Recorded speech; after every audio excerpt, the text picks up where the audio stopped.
কেউ আমিন না লিখে যাবেন না। কিংবা কাবা শরীফের ইমাম স্বপ্নে দেখেছেন যদি কেউ এই মেসেজটি 20 জনকে ফরওয়ার্ড করে তাহলে আগামী 7 দিনের মধ্যে তার মনের আশা পূরণ হবে, না হলে 7 বছরেও পূরণ তো হবেই না, উল্টো তার বাচ্চা কাচ্চা পানিতে ডুবে মারা যাবে। কি ভয়ঙ্কর কথা!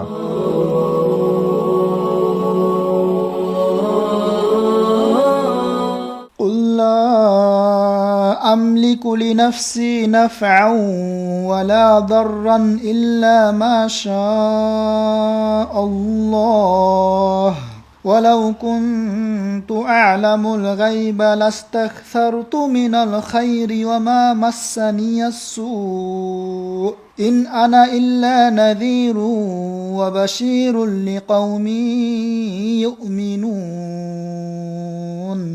পবিত্র কুরআনের সূরা আল আরাফের 188 নম্বর আয়াতে আল্লাহ তাআলা বলছেন, হে মুহাম্মদ, আপনি ঘোষণা করে দিন, একমাত্র আল্লাহ ছাড়া আমার নিজের ভালো মন্দ, লাভ লোকসান, কল্যাণ অকল্যাণ বিষয়ে আমার কোনোই হাত নেই।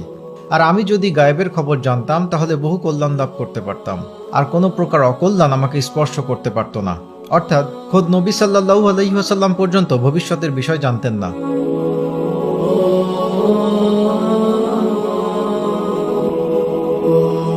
মেসেজ ফরওয়ার্ড করা কিংবা আমিন লেখার সাথে জান্নাতের কোনোই সম্পর্ক নেই। সহিহ মুসলিমে এসেছে, রাসূল সাল্লাল্লাহু আলাইহি ওয়াসাল্লাম বলেছেন, কেউ এমন কোনো আমল করলো যার নির্দেশনা আমার কাছ থেকে নেই, তবে তা বাতিল বা অগ্রহণযোগ্য।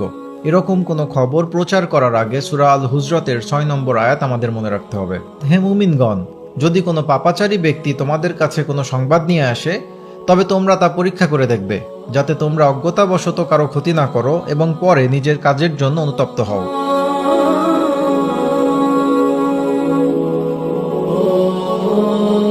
সুতরাং কোনো কাজ করার আগে কিংবা কোনো মেসেজ ফরওয়ার্ড করার আগে তার ভিত্তি কি সেটা জেনে নেওয়া খুবই জরুরি। মনে রাখতে হবে, ইসলাম ধর্ম সহজ, কিন্তু এতটা সহজ নয় যে একটি মেসেজ 20 জনকে ফরওয়ার্ড করলেই আমরা জান্নাত পেয়ে যাব।